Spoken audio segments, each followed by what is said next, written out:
Hello everyone, welcome back to another video. आज हम लोग बात करेंगे आईएस कोड के बताए हुए स्पेसिफिकेशंस की कि हम लोग रिवेटेड कनेक्शन में आईएस कोड के क्या क्या स्पेसिफिकेशंस को किस किस तरह से यूज़ करेंगे। तो सबसे पहले हम लोग स्पेसिफिकेशंस में बात करेंगे डायमीटर, फिर हम लोग बात करेंगे पिच गेज, फिर पिच में मिनिमम एंड मैक्सिमम पिच का डिस्टेंस, फिर पैकिंग प्लेट और एंड एंड एज डिस्टेंस क्या क्या होता है इसकी हम लोग बात करेंगे आज के वीडियो में। डायमीटर को हम लोग फाई से डिनोट करते हैं। डायमीटर दो टाइप के होते हैं, नेट डायमीटर और ग्रॉस डायमीटर। अब नेट डायमीटर क्या होता है, अगर आप इसको एक रिवेट कंसीडर कीजिए तो इस रिवेट का जो अपना डायमीटर है ये आपको है नेट डायमीटर, इसको हम लोग कहते हैं डायमीटर ऑफ रिवेट। और दूसरा आता है आपका ग्रॉस डायमीटर, जिसको हम लोग कहते हैं डायमीटर ऑफ रिवेट होल। जो हम लोग प्लेट में जो होल बना के रखते हैं पहले से, जिसमें हम लोग रिवेट को प्लेस कर देते हैं, तो ये होल कहलाता है ग्रॉस डायमीटर। और जो ये रिवेट का डायमीटर है ये कहलाता है आपको नेट डायमीटर। तो ये जो ग्रॉस डायमीटर होता है ये ऑब्वियसली आपको नेट डायमीटर से थोड़ा ज़्यादा रखना पड़ेगा, तभी आपको ये रिवेट जो हॉट रिवेट रहेगा ये इजीली उसमें प्लेस हो जाएगा। अगर आप इसको सेम डायमीटर का ही होल कर देंगे तो ये उसमें प्लेस नहीं हो पाएगा। तो हम लोग होल के डायमीटर को इससे कितना ज़्यादा रखेंगे ये बताता है हमें आईएस कोड। क्या बताता है, वो कहता है कि जो ग्रॉस डायमीटर है, मतलब जो डायमीटर ऑफ रिवेट होल है, वो आपको नेट डाया से 1.5 mm ज़्यादा रखना है अगर आप रिवेट यूज़ कर रहे हैं 25 mm या उससे कम का। मतलब जो आपका डायमीटर ऑफ रिवेट है अगर ये 25 या उससे लेस का आप यूज़ करेंगे तो आपका जो ग्रॉस डाया, मतलब जो आपको डाया का होल करना है प्लेट में, वो आपको हो जाएगा नेट डायमीटर प्लस 1.5 mm। दूसरा कि अगर आप 25 mm से ज़्यादा का रिवेट यूज़ कर रहे हैं, अगर आप 30 mm का रिवेट यूज़ कर रहे हैं, तो उस केस में ये हो जाएगा आपको डायमीटर ऑफ होल हो जाएगा नेट डायमीटर प्लस 2 mm। तो उस केस में आप 2 mm का एक्स्ट्रा अलाउंस लेके चलेंगे नेट डायमीटर में, diameter of rivet plus 2 mm।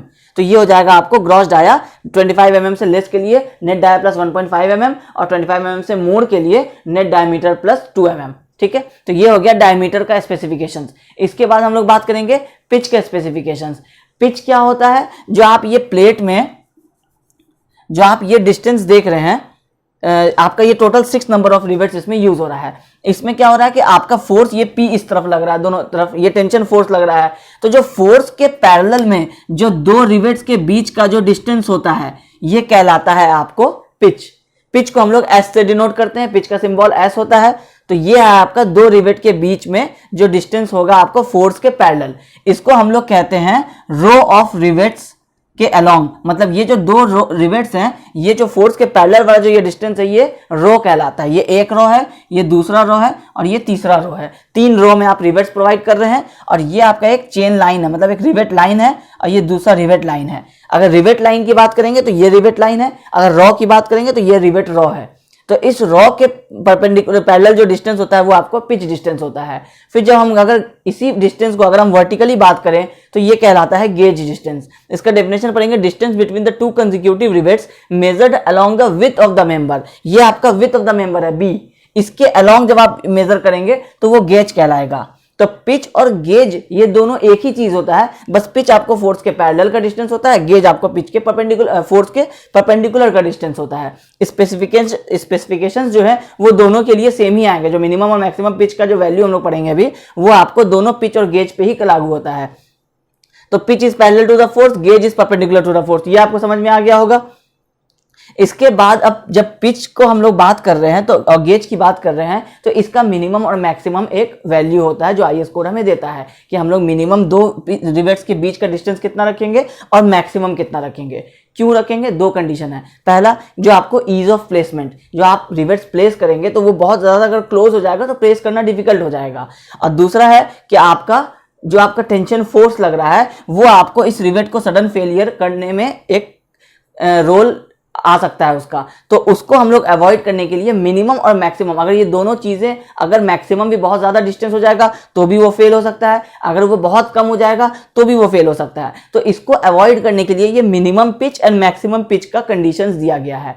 Minimum pitch क्या कहता है कि 2.5 इंटू डायमीटर ऑफ रिवेट, जो रिवेट हम लोग यूज करेंगे उसका जो नेट डायमीटर होगा वो इंटू 2.5, ये हमारा हो जाएगा मिनिमम पिच, मतलब दो रिवेट के बीच का मिनिमम डिस्टेंस। ये हमें इधर भी फॉलो करना है, इधर भी फॉलो करना है। फिर मैक्सिमम पिच क्या होता है, मैक्सिमम पिच के लिए दो कंडीशन होता है कि टेंशन मेंबर होगा तो कितना मैक्सिमम पिच होगा, कंप्रेशन मेंबर होगा तो कितना मैक्सिमम पिच होगा। तो जब हम लोग टेंशन मेंबर की बात करेंगे, जब फोर्स हमारा आउटवर्ड्स लगेगा तो मतलब ये टेंशन मेंबर है, ये टेंशन लग रहा है इसमें, तो जब आउटवर्ड फोर्स लगेगा तो मैक्सिमम पिच हो जाता है 16 into thickness of thinner plate. 16 into T जो आप देख रहे हैं, ये टी है आपको, जो दो प्लेट आप यूज कर रहे हैं ज्वाइंट करने के लिए, तो उसमें से दोनों में से जो सबसे मिनिमम थिकनेस का है वो हम लोग मल्टीप्लाई करेंगे 16 से टेंशन मेंबर के केस में, या फिर 200 mm। मतलब या तो ये होगा या ये होगा, दोनों में से जो लेस होगा, विच एवर इज लेस। ठीक है, तो 16 इंटू टी मतलब अगर आप 10 mm का प्लेट यूज कर रहे हैं तो 160 mm होगा, और या फिर 200 mm, तो 200 और 160 में 160 लेस है, तो 160 mm आपका मैक्सिमम पिच डिस्टेंस होगा टेंशन मेंबर के केस में। लेकिन अगर आप कंप्रेशन मेंबर के केस में यूज करेंगे तो उस केस में आपको ये 12T हो जाएगा, या फिर 200 mm तो है ही। तो मतलब अगर आप 10 mm का ही प्लेट यूज कर रहे हैं और 12 mm का यूज कर रहे हैं, तो 12 और 10 में आप 10 mm को कंसीडर करेंगे, तो 10 mm इंटू 12 करेंगे तो ये 120 mm हो जाएगा। तो 120 mm या 200 mm दोनों में से जो भी लेस है, तो 120 mm लेस है, तो उस केस में हम लोग क्या करेंगे, कंप्रेशन मेंबर के केस में 120 mm मैक्सिमम पिच को हम लोग डिस्टेंस लेंगे। तो ये आपको मिनिमम और मैक्सिमम पिच का क्राइटेरिया IS कोड जो हमें IS 800 बताता है। इसके बाद हम लोग बात करेंगे एंड डिस्टेंस और एज डिस्टेंस। एंड डिस्टेंस और एज डिस्टेंस के लिए आपको स्क्रीन पे एक टेबल दिख रहा होगा। इस टेबल में आपको दो तरह के कंडीशंस दिए हुए हैं। डायमीटर ऑफ रिवेट्स दिया हुआ है, इसके साथ में दो कंडीशंस है। एक जो आप प्लेट यूज करते हैं अगर वो हैंड कट होगा तो वो कंडीशन, और दूसरा है कि जो आपको मशीन कट अगर होगा तो वो कंडीशन। तो जाहिर सी बात है कि जब आप हैंड कट वाला प्लेट यूज कर रहे हैं तो उसका जो एज होगा वो थोड़ा सा मतलब बहुत ही मतलब एक्यूरेट नहीं होगा, एज प्रॉपर नहीं होगा। तो आप देख पा रहे होंगे कि आपको अगर एक डायमीटर ऑफ रिवेट के लिए जो आपको हैंड कट के लिए जो डायमेंशंस दिए हुए मिनिमम एंड और एज डिस्टेंस, वो आपको जो मशीन कट वाला जो आपका डायमेंशंस है वो उससे कम है। तो ये आपको टेबल IS 800 में दिया हुआ है, 1984 में भी और 2007 में भी। तो आप वहां से ऑब्टेन कर सकते हैं, या फिर आप इसका स्क्रीनशॉट ले लीजिए और आप ये वैल्यूज याद रखिए तो ज्यादा बेटर है। ठीक है, इसके बाद आपको आता है लास्ट में पैकिंग प्लेट। पैकिंग प्लेट क्या होता है कि जब आप लैप ज्वाइंट करते हैं दो प्लेट का, तो 12 mm और 10 mm के प्लेट को अगर आप लैप ज्वाइंट कर रहे हैं तो उस केस में आपको कोई दिक्कत नहीं होगा, आप दो प्लेट प्लेस करेंगे और इसको रिवेटिंग कर देंगे। लेकिन जब आप बट ज्वाइंट करेंगे तो बट ज्वाइंट के केस में आप 12 mm और 10 mm अगर आप दो अलग अलग साइज का प्लेट यूज कर रहे हैं और आप दोनों को अगर कवर प्लेट लगा के कनेक्ट करना चाहते हैं, तो आपका 12 mm का जब प्लेट आप यूज कर रहे हैं तो मतलब है कि ये दोनों टॉप और बॉटम प्लेट के बीच का डिस्टेंस 12 mm हो गया है। तो जब आप उसको यूज करेंगे और 10 mm में कनेक्ट करेंगे, अगर ये बॉटम में सेम है तो बॉटम में तो 12 और 10 आपको कनेक्ट हो जाएगा। लेकिन टॉप में क्या होगा कि यहाँ 12 mm है और यहाँ 10 mm है, मतलब बीच में आपको 2 mm का, ये 2 mm का आपको गैप रह जाएगा। तो ये जो गैप रह जाएगा इसको फिल करने के लिए हम लोग क्या करते हैं, एक प्लेट यूज करते हैं जो सेम होता है, लेकिन उसमें आपको ये गैप जो है वो गैप को फिल कर देता है और फिर आपका ये कनेक्शन बन जाता है।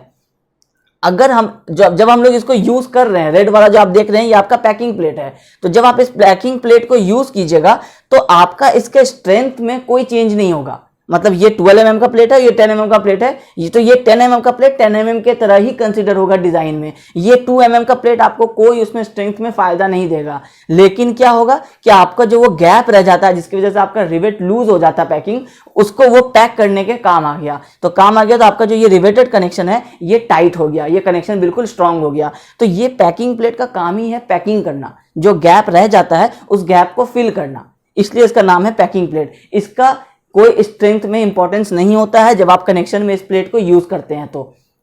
ठीक है, तो ये है आपको सारे specifications, diameter, pitch, gauge, minimum and maximum pitch, end distance, edge distance, packing plate, ये सारी चीजें कंपलसरी चीजें हैं, आपको इनको हमेशा ध्यान रखना है। ये सारी कंडीशंस हमेशा सेटिस्फाई होंगे, चाहे डिजाइन में आपको कितने भी नंबर ऑफ रिवेट्स आ जाए वो तो आप कैलकुलेट करके निकालेंगे। एक रिवेट का कितना स्ट्रेंथ है ये तो आप कैलकुलेट करके निकालेंगे, लेकिन आपको मिनिमम और maximum pitch distance, gauge distance, ये सारी चीजें हर हाल में सेटिस्फाई करनी है। अगर आप नहीं करेंगे तो आप डिजाइन करेंगे 3 कंडीशन के लिए, 3 फेलियर मोड के लिए, लेकिन अगर आप एंड और एज डिस्टेंस सही से नहीं प्रोवाइड करेंगे तो कोई चौथा फेलियर मोड जो हम लोग पढ़े थे वो आ जाएगा और उसकी वजह से फेल हो जाएगा, जो आपने कंसीडर किया नहीं है।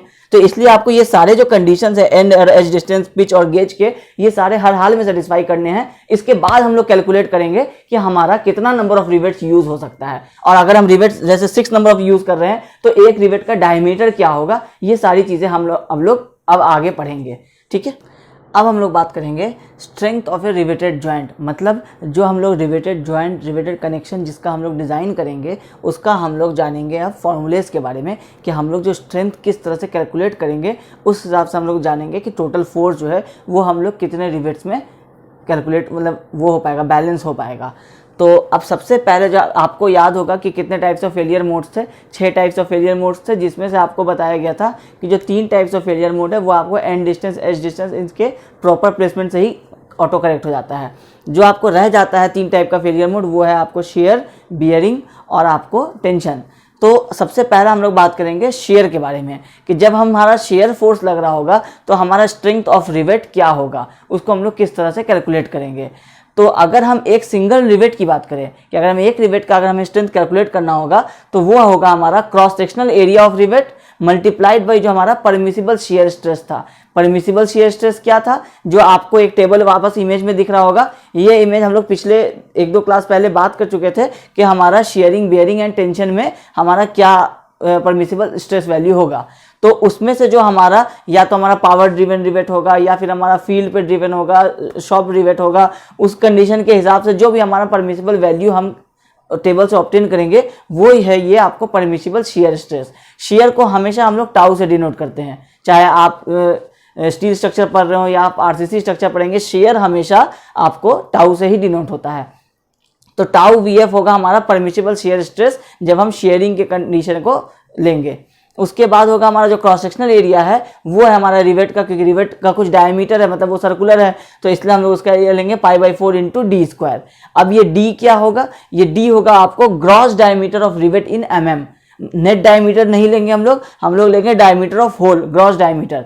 उसका जो हम लोग एरिया कैलकुलेट करेंगे इंटू जो हम स्ट्रेस से मल्टीप्लाई करेंगे तो वो हमारा निकलेगा स्ट्रेंथ ऑफ 1 रिवेट। फिर उसके बाद अगर हमें फॉर एग्जांपल 10 रिवेट के लिए निकालना है तो वो हमारा यहाँ पे n रिवेट्स के लिए फॉर्मूला है कि जितना भी रिवेट के लिए सिंगल रिवेट के लिए ये फॉर्मूला आया है इसको हम लोग मल्टीप्लाई कर देंगे उतने नंबर ऑफ रिवेट्स से जितना नंबर ऑफ रिवेट्स हम यूज करने वाले हैं। अगर ड्राइंग में हमें 6 रिवेट्स बना करके दिया होगा तो हम 6 इंटू जो हमारा 1 रिवेट का स्ट्रेंथ है वो कर देंगे, तो ये हो जाएगा हमारा n नंबर ऑफ रिवेट्स के लिए। जितना भी नंबर ऑफ रिवेट्स यूज करिएगा उतना नंबर ऑफ रिवेट्स यहाँ मल्टीप्लाई करेंगे तो हमारा सिंगल रिवेट से मल्टीप्लाई होकर हमारा n नंबर ऑफ रिवेट्स का आ जाएगा वैल्यू। इसके बाद होगा आपको स्ट्रेंथ ऑफ रिवेट पर पिच लेंथ। अब ये क्या होता है हम समझेंगे। इसका वैल्यू होता है आपको n dash into π/4 into D square into tau V F. π/4 D square into tau V F ये तो हमारा सिंगल रिवेट का वैल्यू है। अब हम n डैश क्या यूज कर रहे हैं, यहाँ n यूज हो रहा है, यहाँ n डैश यूज हो रहा है, तो ये आपको था स्ट्रेंथ ऑफ n रिवेट्स पर टोटल प्लेट के लिए, और ये आपको कह रहा है स्ट्रेंथ ऑफ रिवेट पर पिच लेंथ। अब ये क्या कहना चाह रहा है, ये कह रहा है कि अगर आप एक लैप जॉइंट लगाते हैं, इसमें अगर आप 4 पिच दे रहे हैं, ये आपको एक लाइन है, ये 2 लाइन है, ये 3 लाइन है और ये 4 लाइन है, मतलब आप 4 लाइन में अगर आप अपने रिवेटिंग कर रहे हैं तो आपका एक सिंगल पिच लेंथ क्या होगा,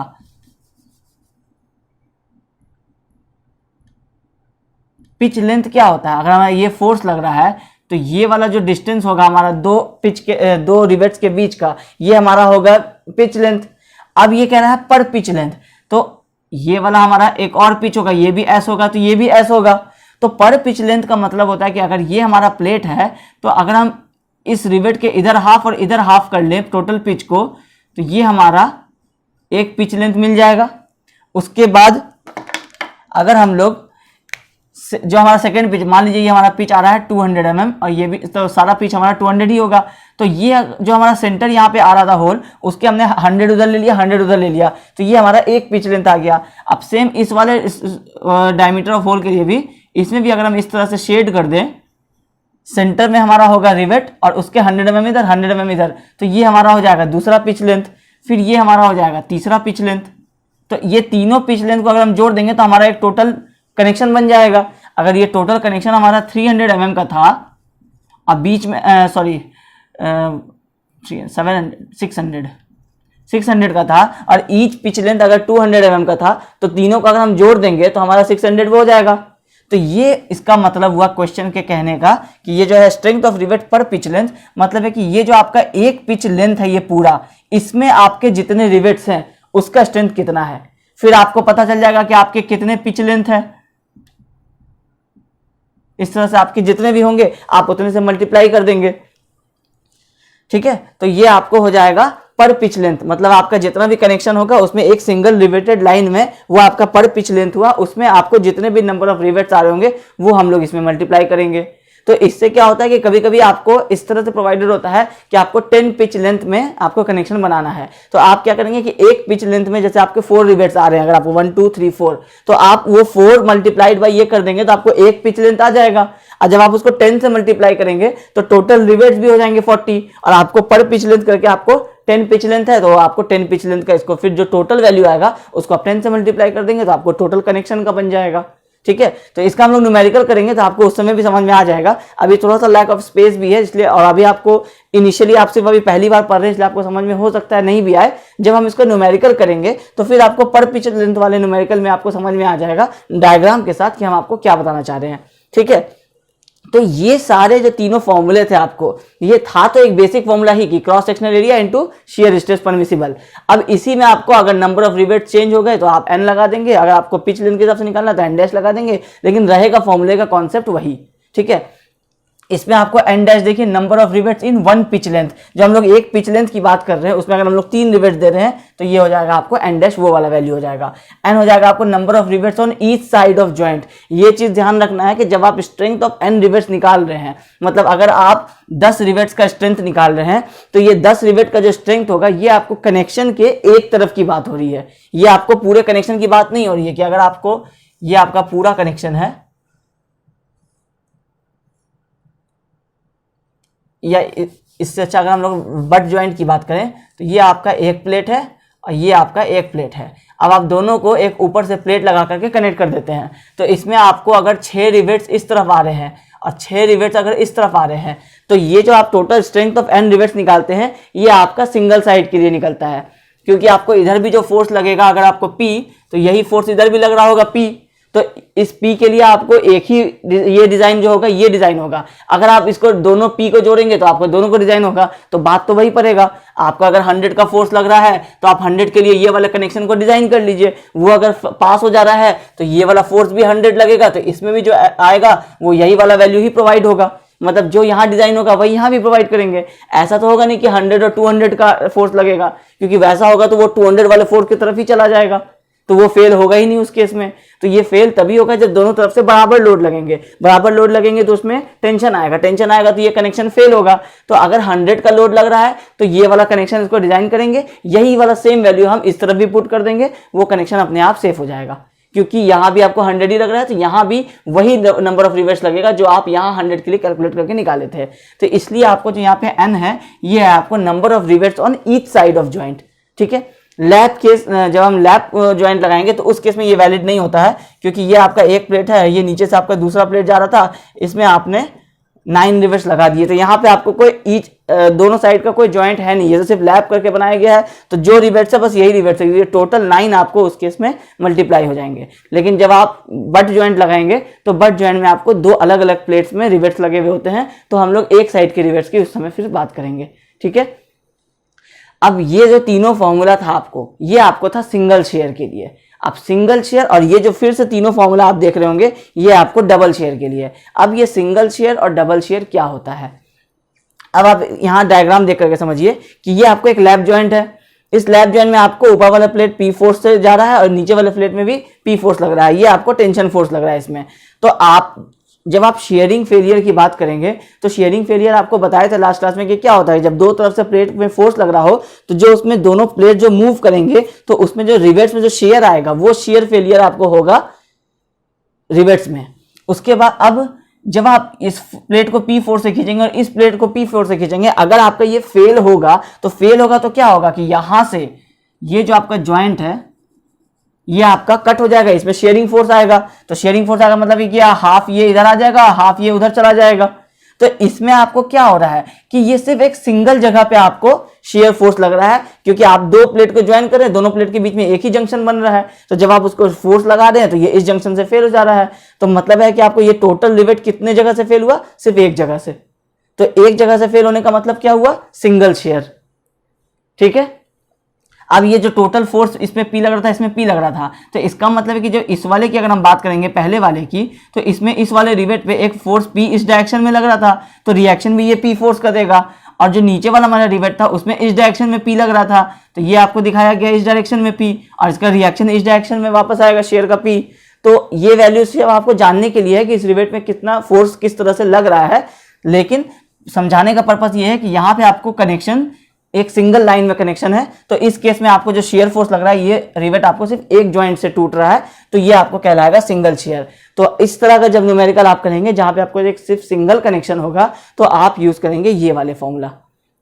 उसके बाद डबल शेयर क्या होता है, अब आप एग्जांपल लीजिए कि लैप जॉइंट में ही आपने एक और प्लेट को यहां से इस तरह से कनेक्ट कर दिया। अब आप टोटल 3 प्लेट को कनेक्ट कर रहे हैं, ये वाला प्लेट में भी P फोर्स लग रहा है, ऊपर वाले में भी P लग रहा है, और इधर आपको इसमें भी P लग रहा है।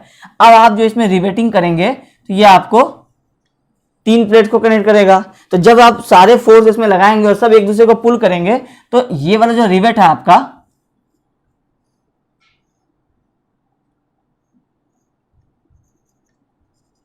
तो ये जो रिवेट है ये आपको एक बार इस जॉइंट पे ये वाला जॉइंट फेल करेगा और दूसरा आपको ये वाला जॉइंट फेल करेगा, तो इस तरह से फेल करेगा। तो आपके जो टोटल रिवेट, ये जो रिवेट है ये आपको पिछले बार 2 पार्ट में डिवाइड हुए थे, इस बार 3 पार्ट में डिवाइड हुए। तो 3 पार्ट में डिवाइड होने का क्या मतलब है कि एक ये यहां से फेल हुआ, एक ये यहां से फेल हुआ, मतलब ये आपको 2 जगह से फेल हुआ, तो उस केस में ये कहलाएगा आपको डबल शेयर। तो जब आप ऐसे कनेक्शन लगाएंगे तो उस केस में आप यूज करेंगे ये डबल शेयर वाले फॉर्मूला। अच्छा, अब ये तो हुआ लैप जॉइंट में। फिर जब आप बट जॉइंट में आएंगे तो बट जॉइंट में आप क्या करते हैं कि 2 प्लेट को आप या तो एक सिंगल कवर प्लेट लगाते हैं टॉप में और उससे रिवेटिंग कर देते हैं, या फिर आप दोनों प्लेट के टॉप एंड बॉटम में प्लेट लगाते हैं और उसमें आप रिवेटिंग कर देते हैं। तो ये भी आपको कैसा कनेक्शन बन रहा है, ऊपर भी प्लेट है, बीच में भी प्लेट है, नीचे भी प्लेट है, तो ये वाला भी आपको P फोर्स से, आपको सेंटर वाला पोर्शन जो है ये तो आपको P फोर्स ले रहा है, तो इसका मतलब है कि इसमें P फोर्स लग रहा है, तो ये P फोर्स इसमें लगा। अब बाकी जो P फोर्स लग रहा था वो दोनों प्लेट में हाफ हाफ लगा, P/2 P/2, तो ये वाला रिवेट भी आपको क्या हुआ, 1 पोर्शन, 2 पोर्शन और 3 पोर्शन में ब्रेक हुआ। तो इसका मतलब है कि इस तरह के जो आपके बट जॉइंट होते हैं, जो आपको डबल कवर बट जॉइंट होते हैं, उसमें आपको डबल शेयर लगता है। ये फिक्स्ड है, ये होगा ही होगा, क्योंकि आपके 3 प्लेट्स टोटल हो जाते हैं, तो मतलब 2 कनेक्शन हो जाते हैं, 2 कनेक्शन होंगे तो 2 फेलियर होंगे, तो इसका मतलब है डबल शेयर। लेकिन जब आप बट जॉइंट में ही सिंगल कवर को जब आप यूज करते हैं तो उस केस में आपको जो फेलियर मोड हो जाता है वो हो जाता है आपको सिंगल शेयर का। ठीक है, फिर आप जब लैप जॉइंट में 2 प्लेट को ज्वाइन करते हैं तो उस समय आपको सिंगल शेयर का फेलियर होता है, लेकिन जैसे ही आप लैप जॉइंट में 3 प्लेट को ज्वाइन करेंगे तो वो आपको डबल शेयर का वो हो जाएगा, फेलियर मोड हो जाएगा। तो ये चीजें आपको क्वेश्चन में देख करके डायग्राम को बनाना है, अगर नहीं गिवन है तो, और अगर गिवन है तो आपको उसको देख करके समझना है कि ये डायग्राम में कितने तरह से शेयर फेलियर हो सकता है। जो सबसे पहला काम होगा आपका वो यही होगा कि सिंगल शेयर है या डबल शेयर है। जब सिंगल शेयर होगा तब आप फॉर्मूले पे आएंगे, या डबल शेयर होगा तब आप यहाँ फॉर्मूले पे आएंगे। ठीक है, अब सिंगल शेयर का फॉर्मूला तो हम लोग समझ गए। डबल शेयर के फॉर्मूला में क्या होगा, ये तीनों फॉर्मूला मल्टीप्लाइड बाय 2। पहला वाला में देखिए strength of one rivet π/4 into D square into tau V F, ये तो था ही एक रिवेट का, ये आपको 2 से मल्टीप्लाई हो गया क्योंकि ये डबल शेयर में आ रहा है। इसी आपको रिवेट में डबल शेयर लग रहा है इसलिए ये 2 से मल्टीप्लाई हो जाएगा। उसके बाद स्ट्रेंथ ऑफ एन रिवेट्स, जो हम लोग यहां भी बात कर रहे थे, N into strength of one rivet, तो ये स्ट्रेंथ ऑफ वन रिवेट क्या था π/4 into D square into tau V F. लेकिन यहाँ हम जब डबल शेयर का निकाल रहे हैं स्ट्रेंथ ऑफ एन रिवेट, तो सिंगल रिवेट का वैल्यू क्या था 2 इंटू π/4 इंटू, तो ये 2 into π/4 into D square into tau V F, ये सिंगल हो गया वन रिवेट का इस केस में। और इसमें जब आप एन से मल्टीप्लाई कर देंगे तो डबल शेयर के ही केस में आपको स्ट्रेंथ ऑफ एन रिवेट मिल जाएगा। तीनों सेम फॉर्मूला है। फिर जब नीचे आएंगे स्ट्रेंथ ऑफ रिवेट पर पिच लेंथ, तो सेम यहां भी होगा कि पर पिच लेंथ में निकाल लीजिए कितना रिवेट है। अगर 3 रिवेट्स हैं तो 3 रिवेट मल्टीप्लाइड बाय जो आपको ये वाला फॉर्मूला है इस केस का। इस वाले में ये नहीं कि हम लोग ये वाला फॉर्मूला यूज कर लेंगे, ये तीनों फॉर्मूला सिर्फ सिंगल शेयर में यूज होंगे और ये तीनों फॉर्मूला सिर्फ डबल शेयर में यूज होगा। ठीक है, तो ये आपको शेयरिंग फेलियर, मतलब शेयरिंग अगर आएगा रिवेट्स में तो किस तरह से ये फेलियर होगा। अब हम लोग बात करेंगे बियरिंग फेलियर के बारे में। अब strength of rivet in bearing, जब हमारे प्लेट पे बियरिंग फोर्स आता है तो वो क्या करता है, उसको रिवेट पे ट्रांसफ़र करता है। तो अगर रिवेट्स आपका बियरिंग के लिए पास नहीं होगा तो फिर वो कनेक्शन फेल हो जाएगा। तो बियरिंग को हम लोग किस तरह से कैलकुलेट करते हैं बियरिंग के स्ट्रेंथ को, तो strength of rivet in bearing is equal to जो प्रोजेक्टेड एरिया होता है multiplied by permissible bearing stress. Permissible bearing stress आपको उसी टेबल में से मिल जाएगा जहाँ पे आपको शेयरिंग के लिए मिला था। तो अब प्रोजेक्टेड एरिया क्या होता है, अगर हम इस लैप जॉइंट की बात करें इसमें आपका ये रिवेट था, तो ये जो आपका एरिया है ये कहलाता है आपका प्रोजेक्टेड एरिया। तो अब ये प्रोजेक्टेड एरिया किस तरह से कैलकुलेट होगा, तो ये कैलकुलेट होगा आपको d, जो आपको इसका डायमीटर है। एक्चुअली में ये क्या है, ये तो एक सर्कुलर पोर्शन था, लेकिन क्योंकि ये प्रोजेक्ट हो रहा है आपको रेक्टेंगुलर के जैसा, तो हम लोग इसको कंपटीशन में रेक्टेंगुलर ही हम लोग इसको यूज करते हैं। तो अब ये आपको जो टोटल ये साइज है, ये आपको डायमीटर है उसका, तो diameter of rivet into diameter of hole, क्योंकि हम लोग टोटल होल जो है हम लोग उसकी बात कर रहे हैं, तो डायमीटर ऑफ होल इंटू जो हमारी थिकनेस ऑफ प्लेट है। आपकी ये दो प्लेट है, प्लेट 1 और प्लेट 2, दोनों में से जो भी आपका मिनिमम थिकनेस वाला होगा वो वाले प्लेट की थिकनेस, अगर ये 10 mm है तो 10 और ये 12 है तो हम लोग 10 mm यूज करेंगे। तो ये d मतलब diameter of hole into thickness of जो थिनर प्लेट है, वो हमारा हो जाएगा प्रोजेक्टेड एरिया। तो हम लोग प्रोजेक्टेड एरिया में यूज करेंगे। अगर हम लोग एक वन सिंगल रिवेट की बात करें तो d इंटू टी, ये हो गया हमारा एरिया, प्रोजेक्टेड एरिया, और ये सिग्मा पी एफ हो गया हमारा जो बियरिंग के लिए हमारा परमिसिबल वैल्यू था, जो कि हमारा पावर ड्रिवन शॉप रिवेट्स के लिए 300 होता है। आप टेबल में वो उसको आपको पिछले टेबल में वो पता होगा ये वैल्यू, तो ये आपको याद रखना है। ये वैल्यूज अक्सर आपको एग्जाम में नहीं भी गिवन होती है, तो उस केस में आपको ये वैल्यू सारी याद होनी चाहिए। तो वन रिवेट के लिए आपको D into T into sigma P F, ये होगा आपको सिंगल शेयर का मतलब सिंगल रिवेट का बियरिंग में। लेकिन जब हम उसी हिसाब से जब हम रिवेटेड जॉइंट की बात करेंगे, जॉइंट का मतलब क्या हुआ कि ये आपका पूरा प्लान था, इसमें आप टोटल 9 नंबर ऑफ रिवेट्स लगा रहे थे और ये लैप जॉइंट लगा रहे थे। तो या तो हम इसको यूं कहें कि ये n नंबर ऑफ जॉइंट का टोटल कितना होगा, तो भी आप 9 से मल्टीप्लाई करेंगे, तो हम n नंबर ऑफ जॉइंट को ये भी कह सकते हैं कि ये रिवेटेड जॉइंट है, क्योंकि ये पूरे जॉइंट में जितना आप रिवेट्स लगा रहे हैं ये आपको रिवेटेड जॉइंट बन रहा है। तो उसमें भी आपको जितने नंबर ऑफ रिवेट्स आप लगा रहे होंगे उतना इंटू जो सिंगल रिवेट का वैल्यू था उससे आप मल्टीप्लाई कर देंगे। सेम चीज़ है, आप रिवेटेड जॉइंट भी कह सकते हैं, या फिर आप कह सकते हैं strength of n number of rivets, ये दोनों एक ही चीज़ है।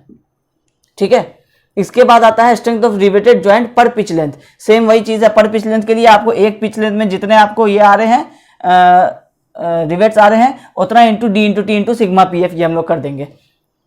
पर पिच लेंथ का जहां तक सवाल है, तो पर पिच लेंथ हम लोग क्या करते हैं कि हम लोग ना सिंगल पिच जो ये टोटल जो अभी बता रहे थे ये टोटल नहीं होता है, ये क्या होता है पर पिच लेंथ का मतलब है कि ये आपका जो पिच का वैल्यू है ये आपको एक सिंगल वाला वैल्यू आपको होगा पर पिच लेंथ, और उसी हिसाब से जैसे आप टोटल अगर आप 9 रिवेट्स प्रोवाइड कर रहे हैं तो आपको जितना नंबर ऑफ पिच लेंथ हो जाएगा वो हो जाएगा आपको टोटल फिर जॉइंट का। तो ये जो आपको टोटल यहाँ पर पिच लेंथ का ये वाला वैल्यू जो अभी बताए थे वो वाला वैल्यू नहीं होगा, ये आपको सिर्फ हो जाएगा सिंगल एक इसका पर पिच लेंथ। तो जब हम इसको आगे हम लोग बात करेंगे फिर इसमें न्यूमेरिकल पे, तो इस पर और डीपली हम लोग जाएंगे, अभी बस इतना समझने के लिए काफी है। इसके बाद आपको आता है कि ये तो हो गया आपको strength of rivet in bearing. तो बियरिंग में आपको ये 3 मोड, जैसे आपको शेयरिंग में फेल हो रहा था वैसे ही आपको बियरिंग में भी फेल हो रहा है। तो इसमें आपको डी क्या है, ग्रॉस डायमीटर सेम जो mm में है। उसके बाद टी आपको आ गया है, इसमें टी आपको क्या है, थिकनेस ऑफ थिनर प्लेट। जो भी आप 2 प्लेट यूज करेंगे उसमें से जिसका डायमीटर का थिकनेस कम होगा वो हम लोग यूज करेंगे। एन आपको number of rivets on each side of joint था, ये पिछले बार भी यही था, और एन डैश जो है वो आपको नंबर ऑफ रिवेट्स है जो आपको पर पिच लेंथ में आएगा। तो ये हो गया आपको बियरिंग का। अब इस जब आप शेयरिंग और बियरिंग निकाल चुके होते हैं तो आपको एक टर्म आता है जिसको हम लोग कहते हैं रिवेट वैल्यू।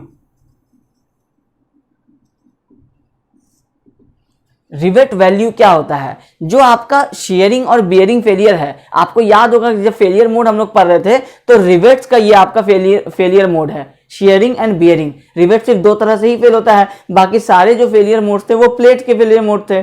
तो हम लोग जब रिवेट का शेयरिंग और बियरिंग का फोर्स निकाल लेते हैं तो हम लोग को एक वैल्यू आता है रिवेट वैल्यू। रिवेट वैल्यू किसको कहते हैं कि जो हमारे रिवेट का सबसे मिनिमम स्ट्रेंथ होगा किसी भी कंडीशन में, चाहे शेयरिंग हो चाहे बियरिंग हो, वो हमारा रिवेट का वैल्यू होगा। अगर हम इस पेन को अगर हम एक रिवेट मानते हैं तो अगर ये शेयरिंग में 100 किलोमीटर में फेल हो रहा है और बियरिंग में अगर ये 80 किलोमीटर में फेल हो रहा है, इसका मतलब है कि ये 80 से ज्यादा कैरी कर ही नहीं सकता है, 100 तक तो ये पहुंचेगा ही नहीं, ये तो 81 में फेल हो जाएगा। तो इसका मतलब है कि अगर हम इसको एक वैल्यू देना चाहें तो इसका वैल्यू कितना होगा, 80।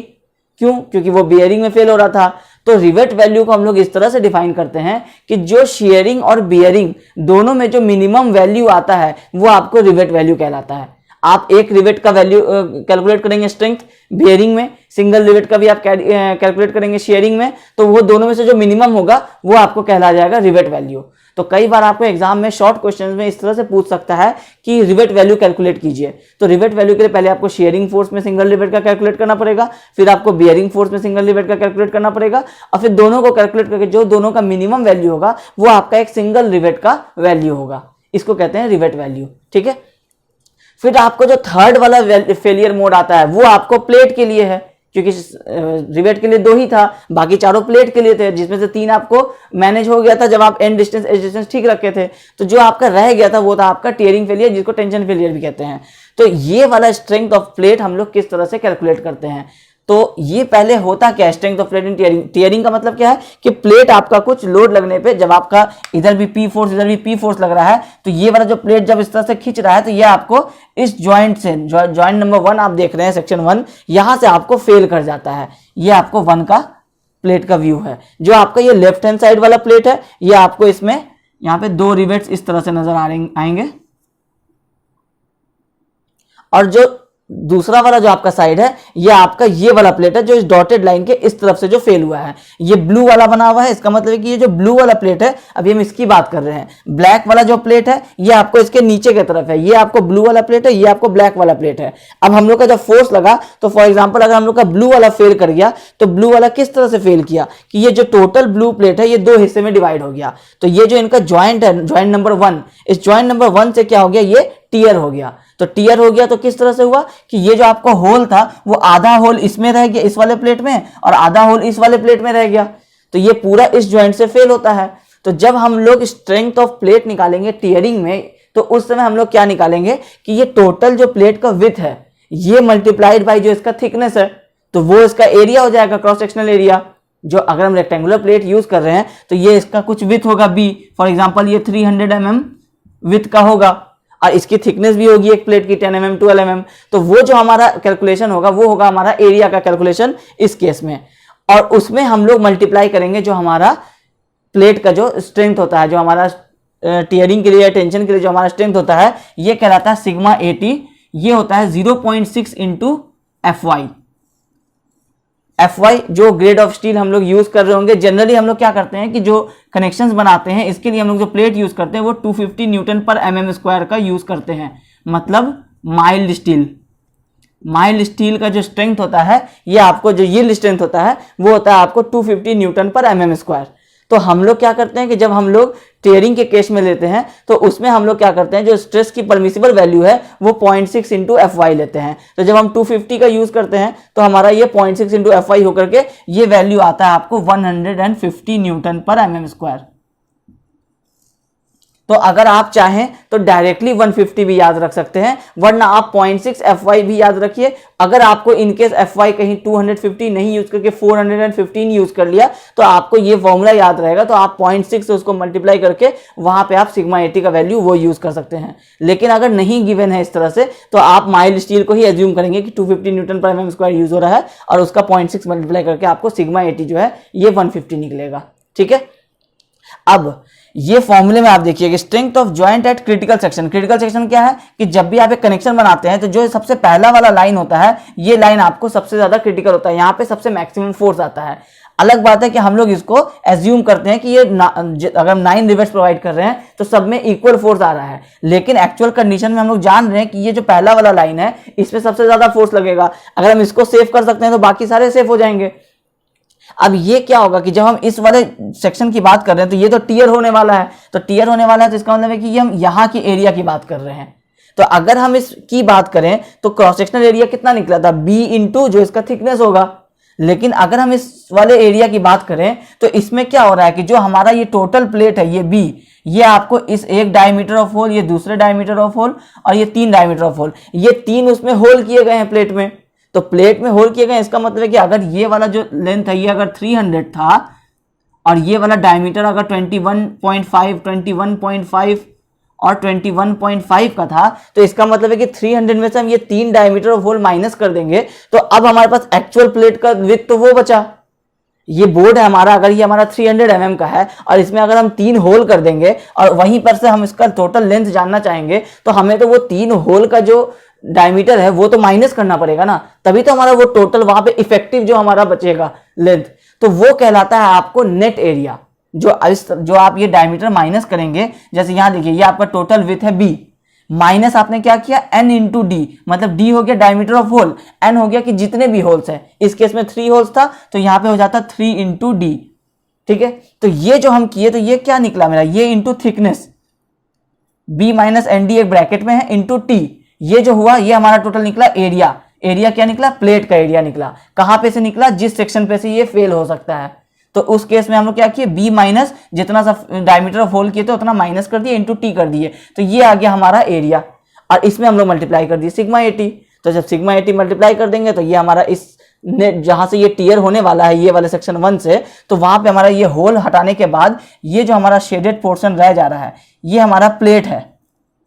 तो ये वाला प्लेट कितना बचा वहां पे और उसकी स्ट्रेंथ कितनी बची, एक्चुअल का जो प्लेट होता उसका स्ट्रेंथ ज्यादा होता, लेकिन आपने होल माइनस कर दिया, तो उस होल को हटाने के बाद आपका कितना आया।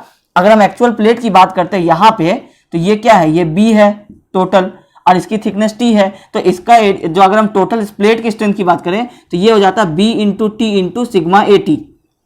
लेकिन हम बात कर रहे हैं इस वाले पोर्शन में जहां पे 3 होल किया हुआ है, तो यहाँ पे क्या हो जाएगा, इसी बी में से माइनस हो जाएगा, B minus 3 into dia of hole into T into sigma 80, यही वाला फॉर्मूला है ये।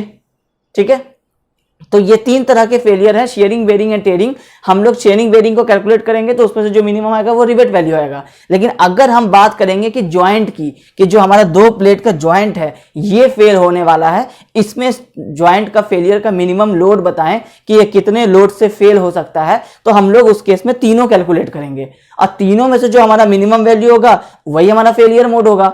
अगर टीयरिंग में हमारा 200 किलोन्यूटन का फोर्स तक रेजिस्ट कर सकता है, बियरिंग में 180 कर सकता है और शेयरिंग में 210 कर सकता है, इसका मतलब है कि सबसे कम बियरिंग में कर सकता है।